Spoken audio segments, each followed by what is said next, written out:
invest in their emotional bank. You literally invest in their emotional bank account and then start cashing out from their financial bank account. That, like, even if you're the prince of the world, like, why would you be spending in that manner?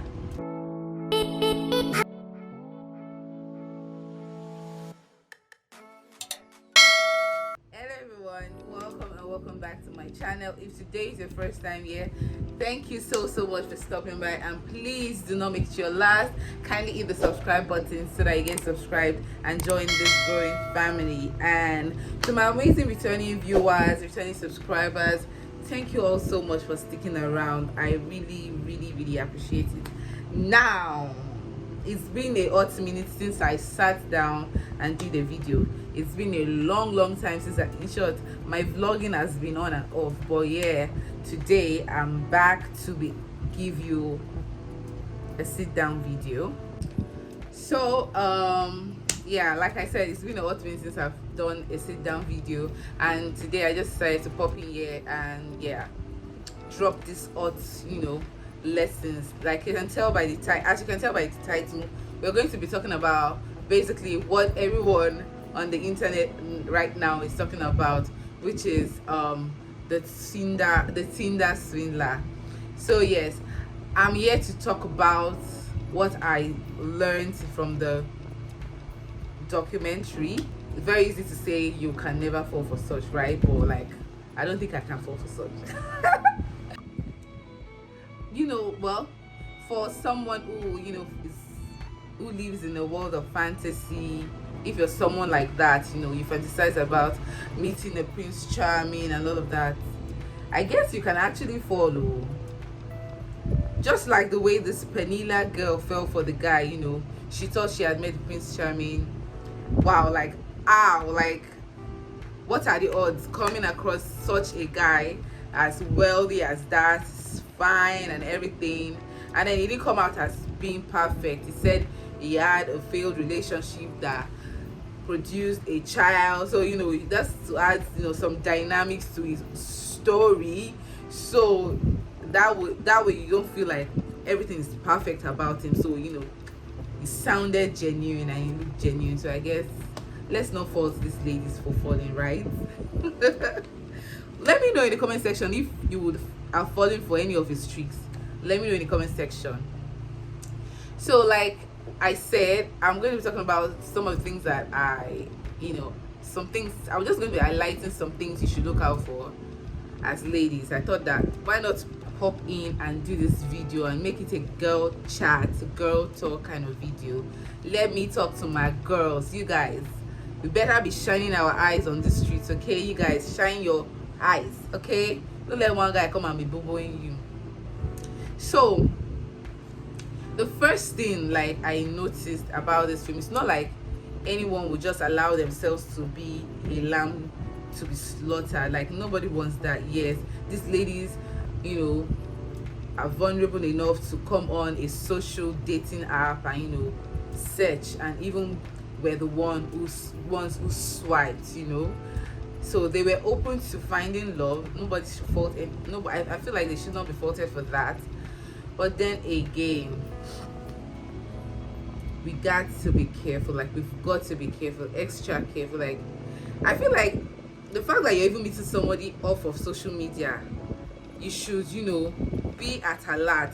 This man was so smart that, of course, a random guy will not come. A guy that I just met and I'm just trying to figure out whether I like him or not, or whether anything's going to work out between us. That kind of guy can just come and start asking me for money, right? So this man is so smart that what he does is he invests in their emotional bank.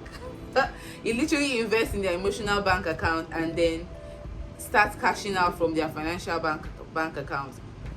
Now, let me not waste any much of your time. I wanted to share with you guys some lessons, some money lessons that we should learn from the Tinder Swindler. And I didn't come up with all these points on my own. I saw it on Instagram and I thought that I should share it and just highlight them with you guys. Now, if you're not following at the Break Social on Instagram. I don't know what you're doing. Like, they give tips on financial literacy.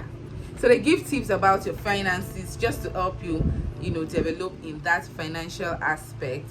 Now, if you've not seen the documentary, I really do urge you to go and watch it. I would not like to narrate anything yet, just so I don't spoil it for some of you who are yet to watch it.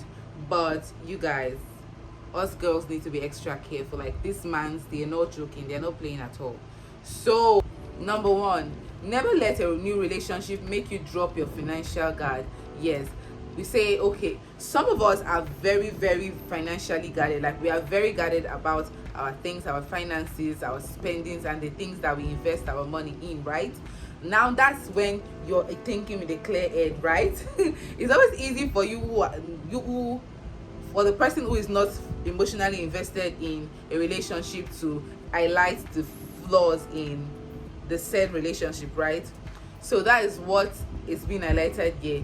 Even though you are in a relationship, especially a new one, do not let that new relationship cloud you to forgetting those financial guards that you have up in the first place. Like, no, sis. Maintain your discipline and do not lose sight of your own financial goals.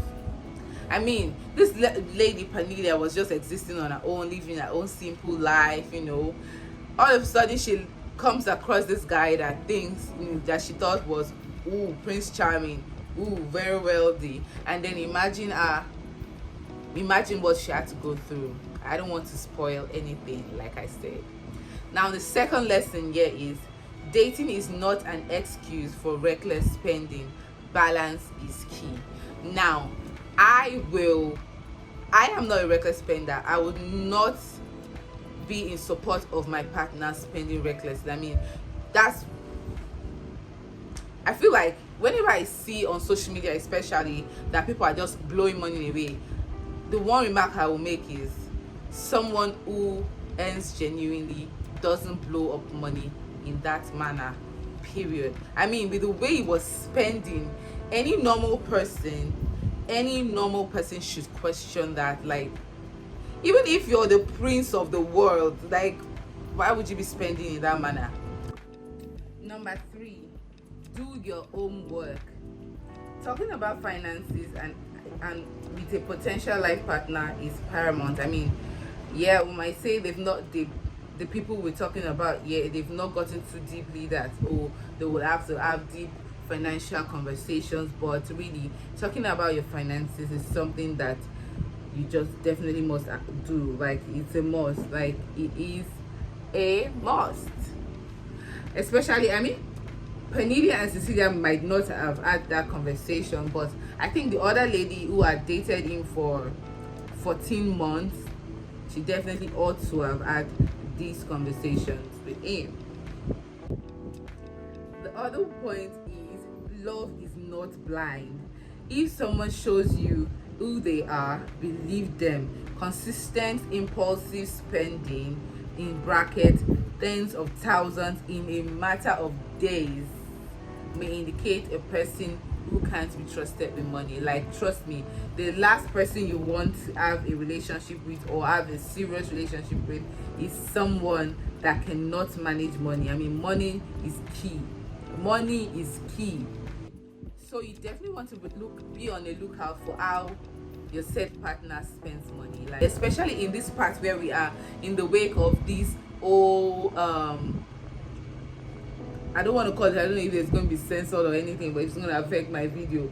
But you know what I'm trying to say. Like, us girls need to be extra careful. Like, you might be dating someone who is into those, so you don't want to be definitely don't want to fall prey. You don't want to be a lamb to be slaughtered, So when you see a guy that spends so much, I guess that should send a signal that maybe he is into something fishy, something that is not legit.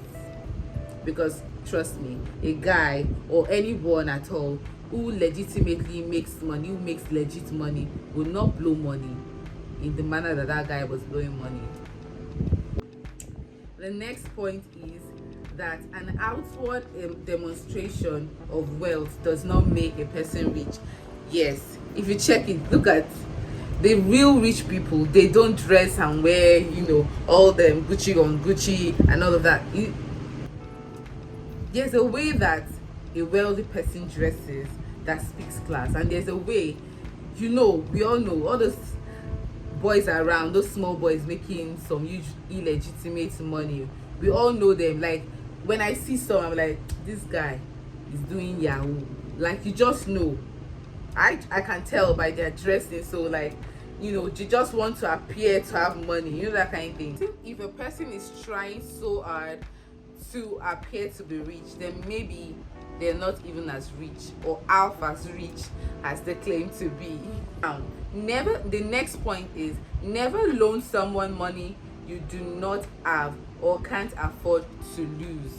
Yes, somebody wants to borrow money from you now, and simply because you love that person so much or you care for them so much, you don't even have that money at hand, and then you go and loan that money to give them the money, to loan them. Like, you go borrow that money to be able to afford to borrow this other person.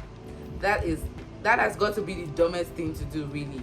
Just like I have this principle of not lending anybody any amount of money that I cannot look away from. Like, any money that I cannot forfeit, I know they borrow person. The next one is, money promised is not the same as money paid. It doesn't exist until it's in your account, as was the case between the guy, the swindler, and Cecilia. You guys, I promise say I go give you. I don't send them. Show me receipts, okay? The last one, if someone owes you money and fails to pay it back in the first occasion, under no circumstance should you loan them money again. Like, if I had loaned you money once and you default in paying as we initially agreed, best believe if you come to me again, I am not going to even look your side. I will not even take you seriously, because you have to be kidding me to think that I'm going to fall victim again, or I'm going to be foolish enough again to trust you. And that's on. So that's it all for this video, guys. I hope you all get the points. I mean, these are things that if these ladies were aware of, they probably would not have fallen victim. Like, Cecilia loaned him money, he was here to pay, he even came back again to loan some more, and all because he had already invested in a emotional bank. He was just cashing out. This guy was just cashing out left, right, center. Yo, let's not be clouded in our dream and fantasy of living a fly life that we forget and lose sight of reality. So that's it for this video, guys. I hope you learned a thing or two. I really took a lot from these points that were highlighted by the Break Social. I hope you did learn a thing or two from it as well, and you just apply it. Please do apply it in your daily lives and in your relationships. And yeah, till I catch you on my next one, please stay safe, stay financially safe, guys, and I'll catch you on my next one. Bye.